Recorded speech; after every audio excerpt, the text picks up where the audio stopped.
Hoje é dia 19, sabadão, e esse é o nosso segundo editorial do dia. Sejam todos muito bem-vindos, né, a mais um editorial.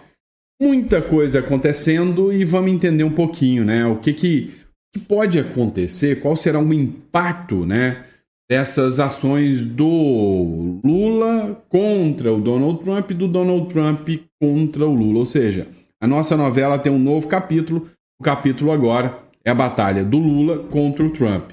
Nem podemos dizer que é do Brasil contra os Estados Unidos, mas quem vai receber, né, quem vai sentir o impacto mais, a minha visão, é o povo brasileiro. E a gente vai entender tudo isso aqui, tá bom? Vamos lá. Primeira questão. O Lula, né, não vai recuar, já propõe que o Lula restrinja vistos de autoridades norte-americanas depois do Donald Trump já ter anunciado que vai tirar os vistos do Alexandre de Moraes e de todos os familiares do Alexandre de Moraes, ou seja, a magnice já começou. O Mark Lau Moraes, né, o Mark Moraes, que é um advogado norte-americano, ele disse que filhas de ministros americanos já tiveram vistos revogados aqui no Brasil, ou seja, o Lula não vai recuar em momento algum. O PL emite uma nota oficial contra, né, as medidas tomadas pelo ministro Alexandre de Moraes em relação ao Bolsonaro. Aliados se manifestam, como, por exemplo, o Ricardo Nunes, Tarcísio de Freitas, entre outros, se manifestam sobre esse caso, né, citando, inclusive, o próprio Bolsonaro.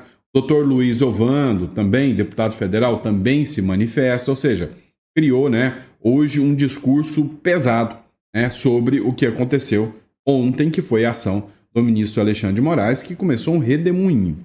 O Brasil está num nível assim meio maluco, né? O Brasil, que acontece nessa semana, não serve mais de base para a próxima semana. Nem a mãe Diná preveria, né? Iria prever, né? Poderia prever o que estaria acontecendo hoje no Brasil. Ou seja, em resumo, o Brasil entra num estado caótico, né? Num estado onde hoje a narrativa é guerra do IOF, amanhã a narrativa é briga com Donald Trump, no outro dia é briga com Elon Musk, no outro dia a OTAN contra o Brasil, no outro dia o Bolsonaro sendo alvo, no outro dia o ministro Alexandre de Moraes tem o visto revogado, no outro dia ação contra Eduardo Bolsonaro para prisão. Ou seja, Brasil, quando você piscou já vem um clique, né? Ou seja, as coisas estão aceleradas.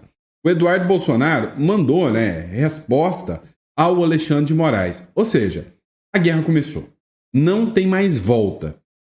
Agora é ver qual dos dois lados, a direita ou a esquerda, vai capitular melhor essa guerra que começou. Vamos entender tudo isso? Então não esquece de se inscrever no canal, curtir, compartilhar. Isso é muito importante, tá? Então dá uma força pra gente, inscreva-se aí no canal. Outra questão, você acha que essa guerra é demais para você e para o patrimônio que você construiu aqui no Brasil, e você precisa de um plano B, você entende isso? Hoje uma das melhores opções é o Uruguai. São vários os fatores de vantagem em relação ao Uruguai. Um deles chama-se estabilidade jurídica e econômica. É um país que não tem essa inflação maluca que você tem.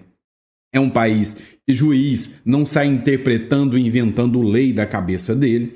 É um país seguro.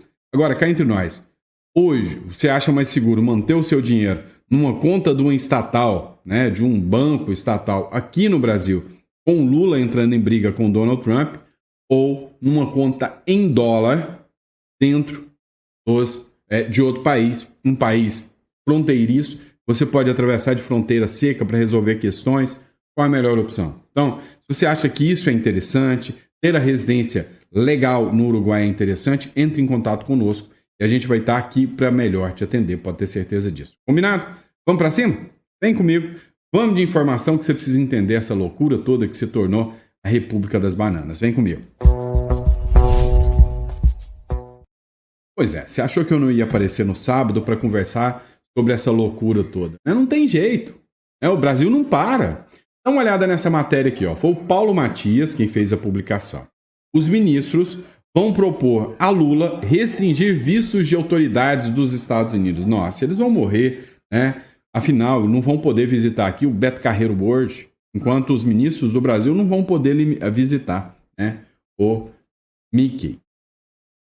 É o seguinte, o jornalista Igor Gadelha, do Metrópolis, fez uma publicação dizendo que os ministros do Palácio do Planalto vão propor ao Lula a retaliação e que o presidente Lula ordene a restrição de vistos para autoridades americanas do governo Donald Trump e para dirigentes de Big Techs. Nem dirigentes de Big Techs, nem ministros do governo Trump poderão pisar aqui no Brasil mais. Essa restrição será proposta como reação de reciprocidade à decisão de suspender o visto americano de ministro do STF. Por enquanto, é só um ministro, só o Alexandre de Moraes e os seus familiares todos, né, não terão mais a possibilidade de ir aos Estados Unidos. E, para mim, né, a sensação que você tem é o começo da aplicação da Lei Magnitsky. Assim, eu me solidarizo, né, com os ministros e com as figuras diplomáticas norte-americanas, né, dá dó deles, coitado deles, né, eles não vão poder mais vir aqui no Brasil frequentar 25 de março, né. Depois dessa atitude, eu tenho certeza que o Trump vai recuar, vai voltar atrás, vai pedir perdão para o Lula, né, vai implorar por perdão. Afinal, agora, para eles, não podem mais visitar 25 de março. Chega a ser irônico uma situação dessa, né? Vou repetir a Globo News. É o mico, o Brasil virou mico, querendo enfrentar o gorila de 500 quilos. Eu vou além. É o mico. O Brasil é um mico, uma república das bananas, com essas atitudes, querendo enfrentar o King Kong. Né? O orangotango é o Brasil querer enfrentar, né, um gorila, é o Brasil querer enfrentar, sei lá, a União Europeia, a própria China, que são gorilas. Né? Agora, os Estados Unidos é o próprio King Kong. E aí já começou. Olha só, o Marco Moraes, advogado especialista em imigração para os Estados Unidos, ele fez essa publicação aqui. Urgente. Filhas de ministros americanos tiveram seus vistos de estudante no Brasil cancelados e terão que abandonar as suas aulas na Universidade Federal do Piauí. Olha só, vão perder o direito de ter, né, essa educação de ampla qualidade brasileira, aprender um pouco mais sobre o Paulo Freire, sobre como o comunismo é bom, e eles não vão ter direito mais, né, sobre esse direito maravilhoso que é estudar na UFPI, né, Universidade Federal do Piauí. Só tem um detalhe. A UFPI já estava de greve tem 5 meses. Adivinha por quê?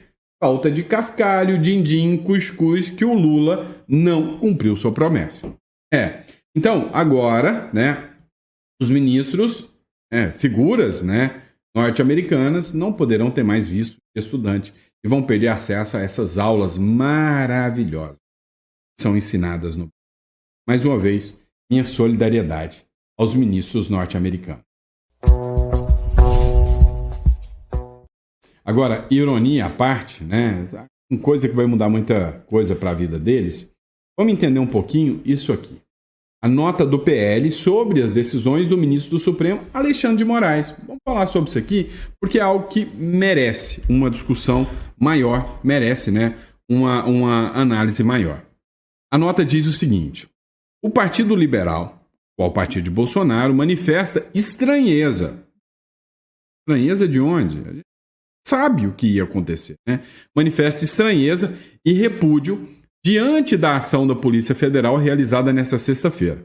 Inclui mandados de busca e apreensão na residência do presidente Jair Bolsonaro e na sala que ocupa a sede nacional no partido, ou seja, mandou a busca e apreensão dentro de um partido político. Que democracia linda e pujante é a República das Bananas Tupiniquim aqui do Brasil.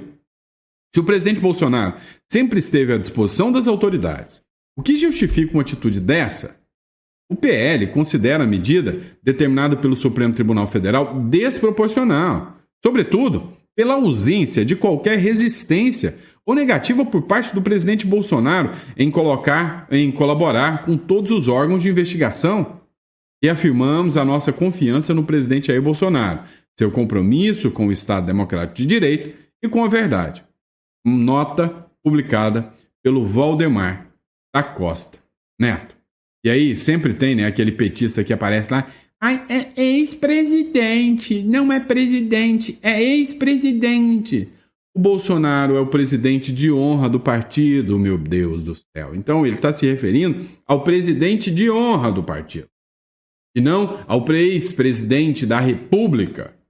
Tá? Para os petistas aí, né? O Ricardo Nunes também se solidarizou com o Bolsonaro e classificou a ação da PF como um verdadeiro exagero. Parabéns ao Ricardo Nunes, né? Hoje, se manifestar politicamente no Brasil, aqui na República Tupiniquim, é um ato de coragem. Olha que legal. Nossa, então quer dizer que se eu expor o meu posicionamento político, eu sou corajoso? Sou. Quer dizer que eu entro em risco de ter bens confiscados, de estar num inquérito, de ser processado quando eu me exponho politicamente? Sim. Isso é democracia, não é? Na cabeça de alguns, é. Por quê? Porque são eles que estão mandando. A ideia é assim, se eu mando em você, democracia.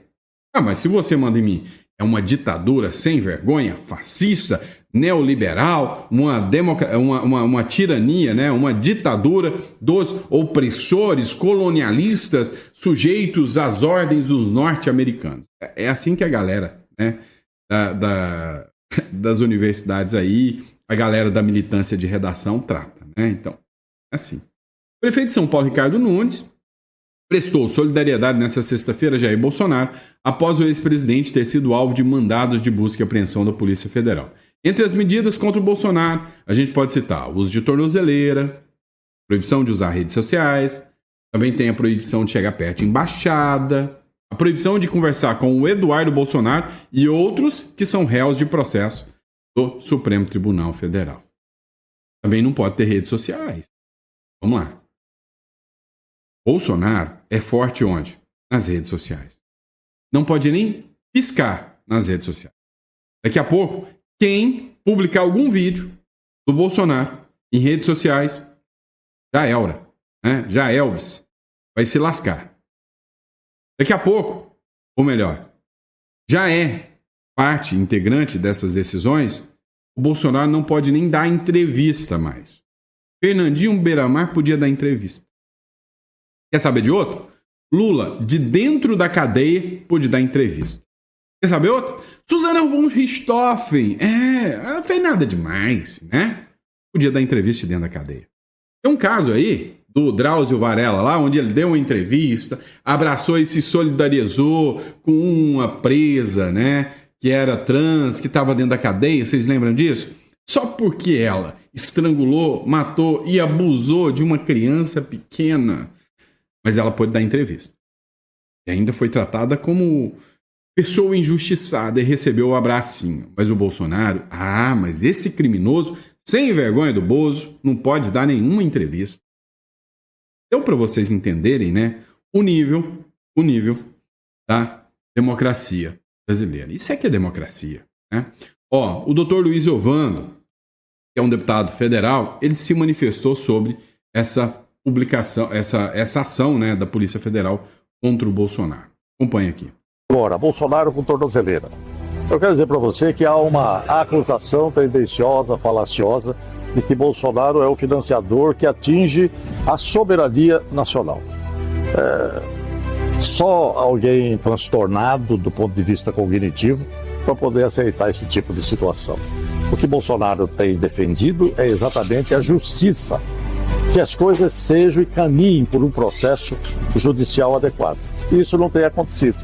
Bolsonaro vai ficar com a tornozeleira, o STF vai continuar comandando o país, infelizmente, a Câmara vilipendiada na sua estrutura existencial, porque representa o povo, e nós vamos continuar falando e acusando e mostrando que a justiça desse país só acontecerá verdadeiramente o dia que o Senado for resgatado e assumir o seu verdadeiro papel, lamentavelmente. Vamos lá. O que o Luiz Ovando quis direcionar aqui ao Congresso Nacional? É simples. Se o Senado não assumir a prerrogativa, tomar a postura de começar a fiscalizar a sancionar ministro do Supremo, seja com o impeachment, nunca haverá o sistema de freios e contrapeso. Ou seja, não vai ter recuo em momento algum por parte dos ministros do Supremo Tribunal Federal. E aí, no próximo bloco, a gente vai falar sobre a resposta do Eduardo Bolsonaro ao ministro Supremo Alexandre de Moraes. Olha só, a Globo News repercutiu a resposta do Eduardo Bolsonaro ao ministro Alexandre de Moraes. No cartaz, publicado pelo Gil Diniz, deputado, escreveu o seguinte: Eduardo Bolsonaro responde Moraes. Eduardo Bolsonaro publica forte mensagem em carta aberta, lida ao vivo por blogueira da Rede Globo. E aí ele continua da seguinte forma: Moraes está empurrando o Brasil para uma crise sem precedentes. A carta aberta, publicada há pouco por deputado Eduardo Bolsonaro, é muito forte e deixa claro: não vai recuar contra a tirania. Acompanha comigo esta publicação que foi feita, dentro da Globo News. Aqui, junto conosco, acompanha essa informação. Informação nova da Júlia Duailib, que já tem a manifestação de Eduardo Bolsonaro. Lembrando, Eduardo Bolsonaro primeiro fez um post no X e agora sim já tem uma nota oficial sobre o que Eduardo Bolsonaro se manifesta em relação a essa busca e todas as medidas impostas ao seu pai. Lembrando que Eduardo Bolsonaro está no mesmo contexto em que Jair Bolsonaro é alvo de busca e de outras medidas. A Júlia teve acesso aqui a essa nota, que é bem mais forte do que o tom usado por Eduardo Bolsonaro no post. O que a nota diz? Recebi com tristeza, mas sem surpresa, a notícia do que o Eduardo chama de invasão da casa do pai dele. Lembrando, a operação foi determinada pelo ministro Alexandre de Moraes, a pedido da PF e com concordância da PGR. Ele faz várias acusações e também vários insultos contra o ministro Alexandre de Moraes. Ele diz que ele usa, o Supremo como uma arma pessoal para perseguições políticas, além de outros insultos que o Eduardo Bolsonaro faz aqui. Ele diz que houve censura e não bastasse isso, também agora essa operação diz que ações construídas com base em ações legítimas do governo americano foram iniciadas logo após o anúncio das tarifas impostas e que Moraes se contrapõe a ações que Eduardo Bolsonaro diz serem legítimas do governo de Donald Trump. Eduardo segue: na prática, Alexandre de Moraes está tentando criminalizar Trump e o próprio governo americano. Como é impotente diante deles, decidiu fazer do meu pai um refém. Segue Eduardo Bolsonaro. Com isso, além de atacar a democracia brasileira, ele ainda deteriora irresponsavelmente as relações diplomáticas entre o Brasil e os Estados Unidos, num ato de sabotagem institucional de consequências imprevisíveis.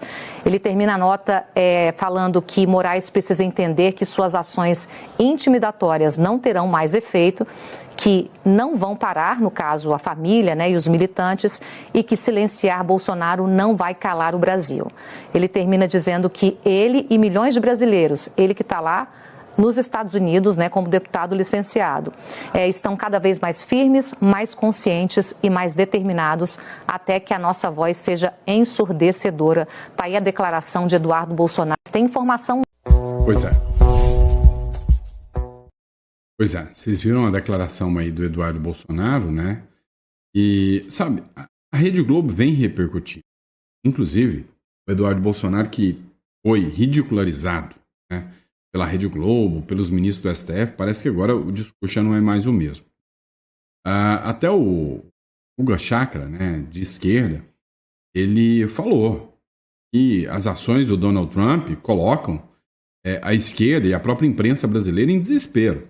Só o que ele diz. A citação, no primeiro parágrafo, na primeira frase do maior líder opositor do Brasil, do ex-presidente Bolsonaro, questionando a justiça brasileira, isso é inédito completamente em relação à postura do Trump nessa questão de tarifas, em relação a qualquer outro país. Isso dificulta muito as negociações daqui para frente, que, como o Otávio falou, uma coisa era negociar no âmbito comercial, aí bastava usar a estratégia Cláudia Sheinbaum ou o Emmanuel Lopes Obrador, a tática mexicana de lidar com o Trump, que é a mais bem-sucedida do mundo. mundo, né? Não tem o que dizer, o Trump respeita ali, parece que ele tem respeita a Cláudia Sheinbaum, respeitava o López Obrador e acaba no final sempre chegando a um acordo, apesar das ameaças iniciais. Mas ele nunca falou de líderes opositores no México, nunca entrou nessa questão, em nenhum país. Então isso é extremamente delicado, deixa ainda mais complexa a forma como o Brasil vai reagir a essa carta do governo americano, porque envolve uma questão política e que não é uma questão, é uma questão judicial, de soberania brasileira. Então vai ser muito difícil essa negociação a partir de agora. Claro que o Trump, a gente sabe, né, tem até aquela frase, aquele taco, né, Trump always chickens out. Talvez com o passar do tempo ele vai negociando e ele esquece essa parte do Bolsonaro. Isso pode acontecer, mas nesse momento está ali no primeiro parágrafo. Aparentemente é o mais importante para ele, muito mais do que os BRICS. Sempre vou insistir que ele ignora países como Emirados Árabes e Egito, que são do BRICS e continuam grandes aliados americanos, o Egito recebendo bilhões dos Estados Unidos. Então não seria tanto BRICS, aparentemente, e ele próprio escreve isso, é a questão do Bolsonaro, é a mais importante, seguida pela questão das Big Techs, do que ele chama de censura. Agora... Vamos lá. Vocês precisam entender, né, desse discurso do Guga Chakra, que eu achei interessante mais de debater com vocês. O Donald Trump trata do Bolsonaro como ponto principal e mais importante. Lá no México, o Trump vive em embates com o México. Em momento algum, a questão política interna do México foi discutida. Em momento algum, o Trump jamais disse, olha, o México é uma ditadura que persegue opositores, dominada por criminosos. Nunca aconteceu isso em relação ao México. Já em relação aqui ao Brasil, esse foi o discurso direto do Donald Trump. O Brasil é uma ditadura que persegue líderes opositores e que o Bolsonaro é o assunto prioritário dos Estados Unidos. É o que acabou de dizer o Guga Chakra. Tá? E o que é o ponto interessante? O BRICS, que deveria ser o assunto principal do Trump, e aí o Guga Chakra fala, mas tem os Emirados Árabes, tem o Egito, que são aliados dos Estados Unidos, né? E aí, neste caso, o Donald Trump não dá a devida atenção. Peraí. Quem foi o cabeça dura que falou em acabar com o dólar americano? Foi o Brasil.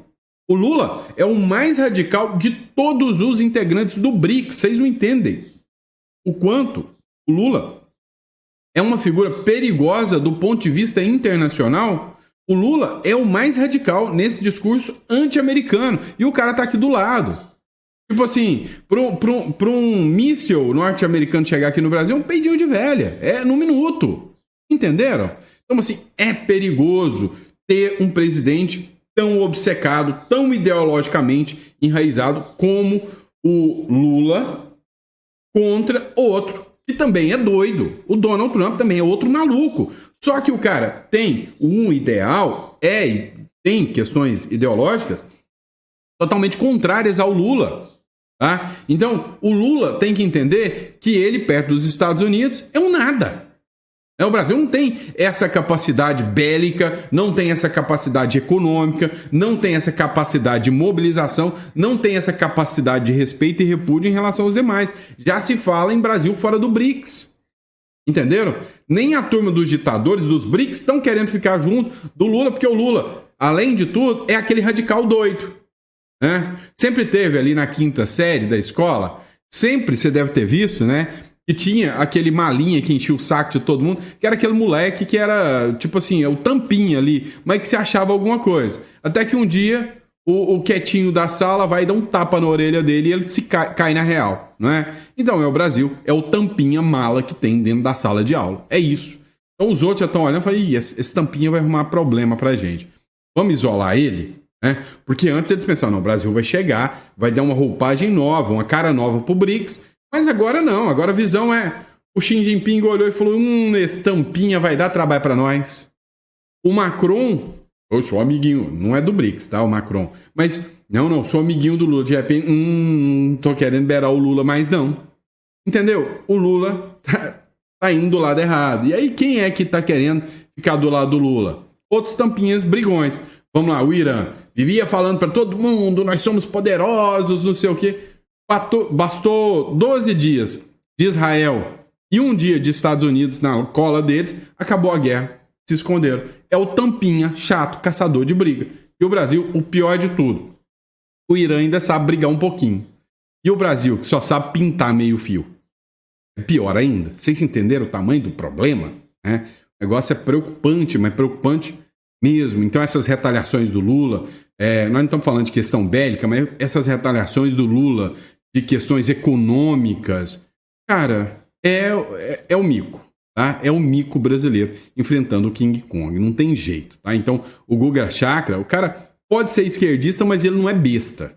Tá? É que é difícil uma coisa não coincidir com a outra. Mas ele é esquerdista, mas ele viu, opa, o Lula nessa aqui tá caçando briga com quem não devia. Um esquerdista falando, para vocês entenderem o tamanho do buraco que o Lula tá enfiando o Brasil. E aí, as questões, né, secundárias do Brasil, como, por exemplo, aumento de mais imposto no Brasil, né? E aí, vocês não entenderam uma outra questão. Aumento de IOF agora, nesse momento, é mais uma arma de retaliação contra os Estados Unidos. Vem cá, deixa eu explicar para vocês. Talvez vocês não entenderam a regra do jogo, mas o porquê que o IOF, é um imposto sobre operações financeiras, pode ser considerado mais uma retaliação e uma arma contra os Estados Unidos. Saiu hoje uma matéria. Os brasileiros tiraram mais de 45 bilhões de reais aqui da República das Bananas. Por quê? Medo de retaliações do Donald Trump e medo das políticas absurdas do Lula. Matéria do Estadão, falando sobre o IOF. Assunto que já é de ontem, né? Aqui é cada flash um clique, né? Ou seja, cada piscar de olhos sai um flash novo. Porque a gente tem uma ação do IOF hoje, amanhã a gente tem uma ação do Lula e a gente não tem nem tempo para discutir tudo isso. Mas olha só o IOF. Quando o dinheiro sai do Brasil, geralmente o investidor brasileiro tira o dinheiro do Brasil, do real, para investir em yuan, né, a moeda chinesa, né? Tira para investir na moeda chinesa? Ou tira para apostar que vai surgir uma moeda do BRICS? Não. Quando o brasileiro tira, eu estou falando de moeda para moeda, não estou nem falando em Bitcoin, tá? Mas quando o brasileiro tira o dinheiro do Brasil, ele compra o quê? Dólar. O brasileiro médio, que tem capital, que tem dinheiro, aposta no dólar como moeda forte. É simples assim, tá? E aí, qual é o grande problema dessa brincadeira sem graça toda? Qual que é o grande problema? O problema, tá, dessa brincadeira sem graça toda é que quando o Lula aumenta o IOF, ele trava o brasileiro de investir em dólar. Ou seja, ele aplica mais uma prática, né, aumentando para 3,5% o IOF, mais uma prática anti-moeda norte-americana. Você acha que o Trump não está monitorando isso? Você acha que o Trump é besta? Então, meu amigo, o reflexo vai ser inevitável. Matéria do Estadão. O governo convence o STF, convence não, sempre são fechados, sobre o caráter regulatório do decreto do IOF. Ou seja, o IOF ele tem caráter de regulamentação, tá? Embora nunca tenha escondido a intenção de arrecadar mais e salvar a meta fiscal. O país pagará mais essa conta, ou seja, o governo só está enfiando mais imposto para você para simplesmente arrecadar mais dinheiro. É isso. E aí, o que é o problema dessa história toda? Qual que é o problema dessa brincadeira toda? Vai ainda mais, né, a afetar a ira do Donald Trump. E para onde que o nosso dinheiro vai? Vai para isso aqui, ó. Membros da Advocacia Geral da União, né, que defende com unhas e dentes o governo e o STF, receberam 1,7 bilhões em honorários só em janeiro. O Messias, que é o advogado-geral da União, ganhou 193 mil só em janeiro, segundo a reportagem da Folha de São Paulo. Não sou eu que estou falando, da Folha de São Paulo. O Metrópolis fez uma matéria mais específica sobre esse caso aqui. Acompanha. O ministro da Advocacia Geral da União, Jorge Messias, recebeu R$ 193 mil de honorários em janeiro deste ano. O pagamento, pelo que apuramos, é apenas a primeira parcela de um retroativo de 13º de honorários.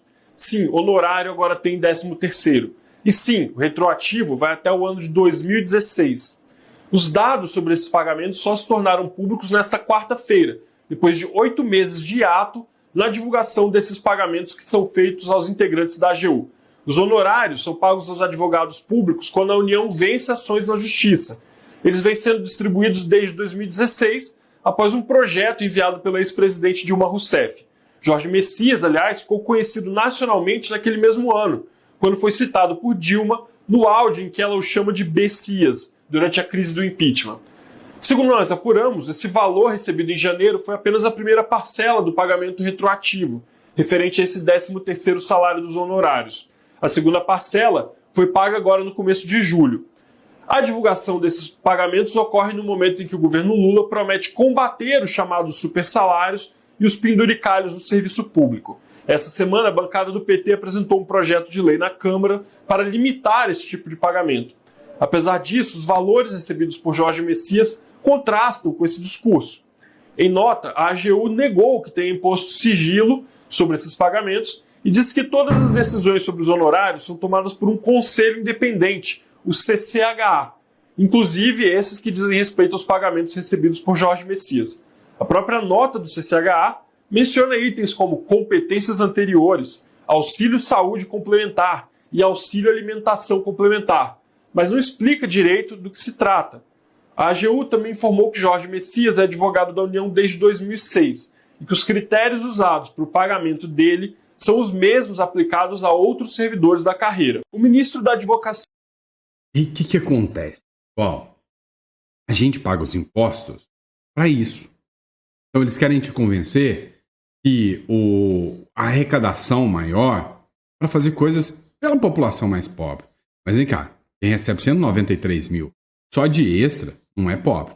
E aí você pode até não gostar da turma do MBL, mas eu preciso dar parabéns ao Kim Kataguiri aqui. Não sei se ele vai dar conta, não vai ter força, mas precisa receber os parabéns, é uma boa medida. O Kim Kataguiri faz projeto contra honorários de 2,1 bilhões da AGU.